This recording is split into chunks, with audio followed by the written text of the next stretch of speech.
Good evening. You know, when you spend enough nights on this side of a bar, you start to see the patterns. People don't just order drinks. They order courage, or comfort, or a moment of oblivion. And sometimes, they just need a place to unload a story that's too heavy to carry alone. Most of the stories are smoke. They vanish with the morning light. But some stick to the ribs. The other night, a young man sat right where you are. Looked to be in his early 30s, well dressed, but his eyes had that 1,000-yard stare. The kind you see on people who've just looked at the world and found out the whole thing was built on a lie. He ordered a whiskey, neat, and for a good 20 minutes, the only sound he made was the clink of his glass on the wood. Then he looked up at me, his face a mask of exhaustion. "Can I tell you something?" he asked. I have to hear it out loud." I nodded. I always nod. He told me his name was Leo, and Leo's story began with his grandfather, a man who was less of a relative and more of a legend in their family. He was the classic archetype, born with nothing in the tough years after the war, and through sheer grit and brilliance, built a manufacturing empire. He was the sun the entire family orbited around. He'd taught Leo how to fish, how to shake a hand like you mean it. Leo told me he could still smell the mix of sawdust and pipe tobacco in his grandfather's workshop.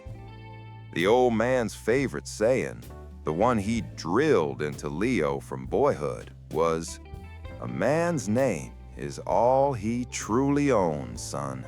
Don't you ever tarnish it." Leo didn't just love him. He worshipped the man's principles. The old man passed away a few months ago.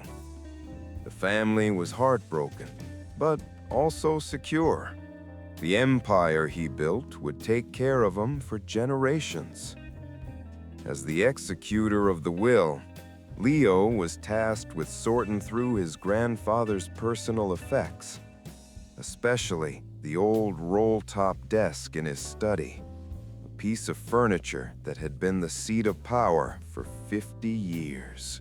While clearing it out, his fingers brushed against a false bottom in one of the deeper drawers. It clicked open, revealing a small hidden compartment. Inside was a single dusty leather folio tied with a brittle string. It wasn't full of stock certificates or property deeds.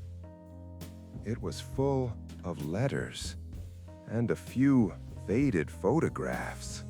In the main photo, a much younger grandfather stood, arms slung around another young man.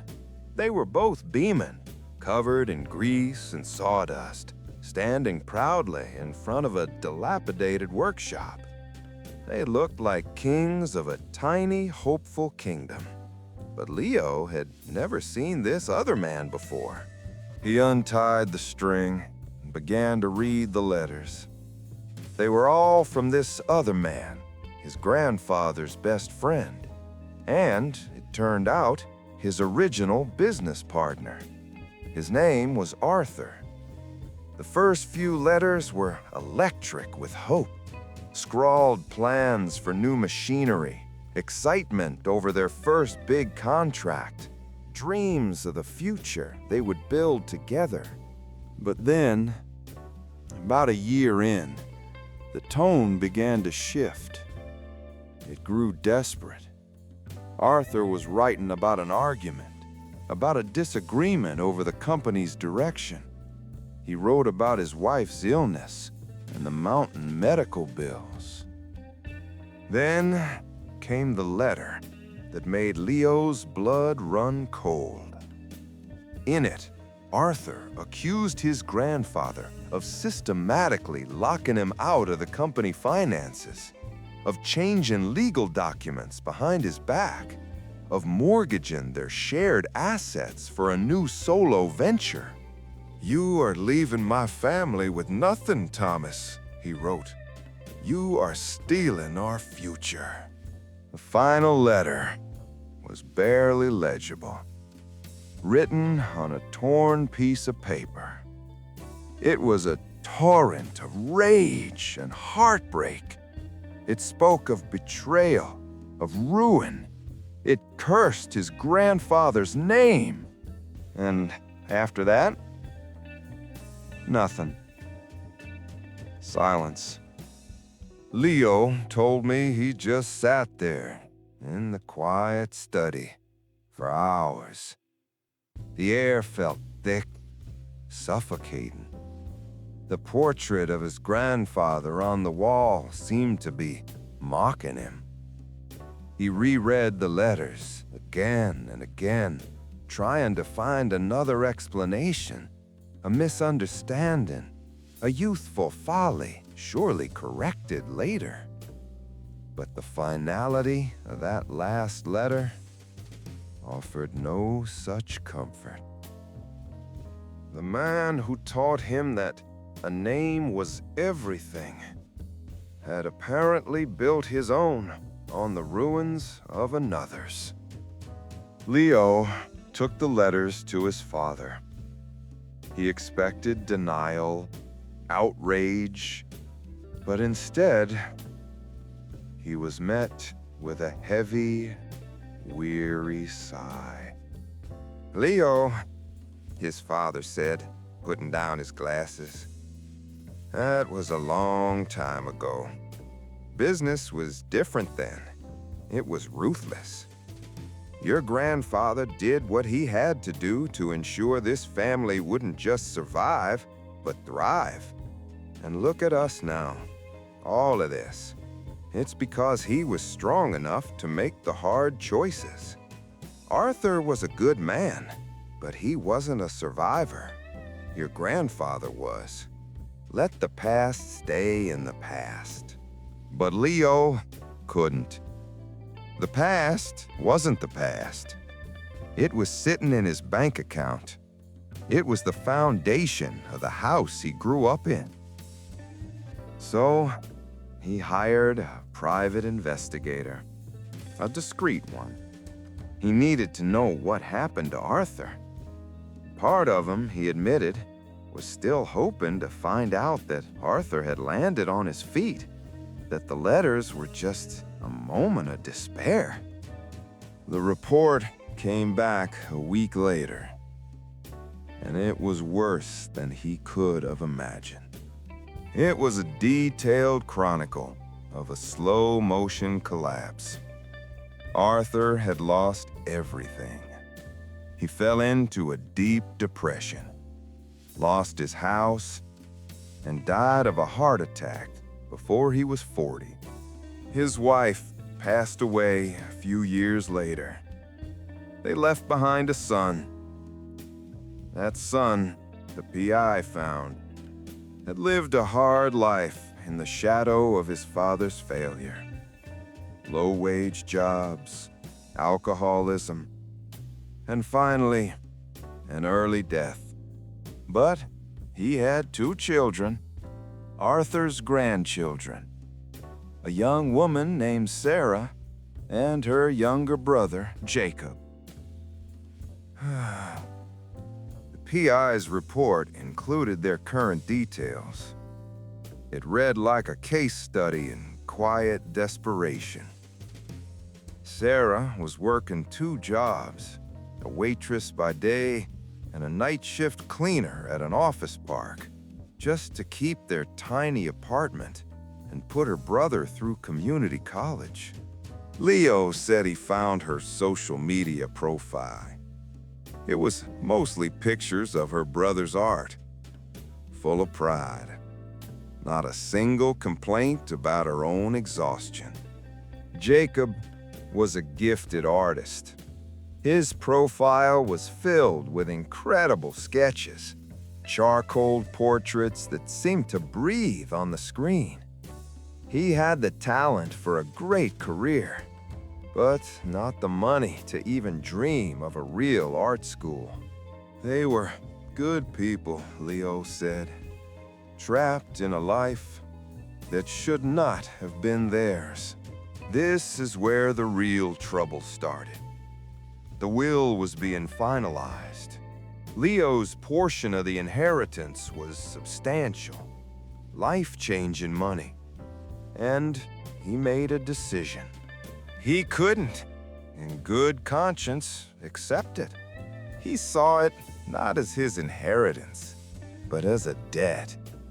A 50-year-old debt that had accrued unimaginable interest in the form of human suffering. He was gonna take his entire share and set up an anonymous trust for Sarah and Jacob to give them back the future that was stolen. He called a family meeting. He was scared, but he thought he could make them see the justice in it. He was wrong. His mother was the first to break. "You're spitting on your grandfather's grave. How can you choose the word of a long-dead stranger over the man who gave us everything?" His sister's reaction was colder. "So you'd rather some random people get to live their dream while I can't even start a family? That's our money, Leo, our future." But it was his father's words that cut the deepest. "This family is a fortress. Your grandfather built the walls. My job is to maintain them. What you are doing is treason. You are taking the resources that belong inside these walls and handing them to the enemy, because that's what they are, a threat to our legacy." Leo tried to argue, to talk about morality, about the motto his grandfather himself had taught him. But his father cut him off. He gave him an ultimatum. "You have a choice. You can be a part of this family, or you can pursue this sentimental crusade. If you transfer that money, you are no longer welcome in this house. You will be cut off, not just from the money, but from all of us. As far as I'm concerned, you will no longer be my son." So, Leo walked out. He hasn't spoken to them since. The money still sitting in his account. The bank transfer forms for the trust already filled out on his laptop. All he has to do is click a button. One click to right a historical wrong, and in the process, sever every family tie he has ever known. To become an orphan by choice. He finished his whiskey, slid a 50 across the bar, and stood up to leave. The weight of his choice was visible in the slump of his shoulders. Before he walked out the door, he turned back to me. "Tell me, honestly, am I the asshole for choosing to give my entire inheritance to the descendants of the man my grandfather ruined, knowing it will mean my own family will disown me forever?" He didn't wait for an answer. He just walked out into the night. And his question is still hanging here in the air. So, I'll ask you, what do you think?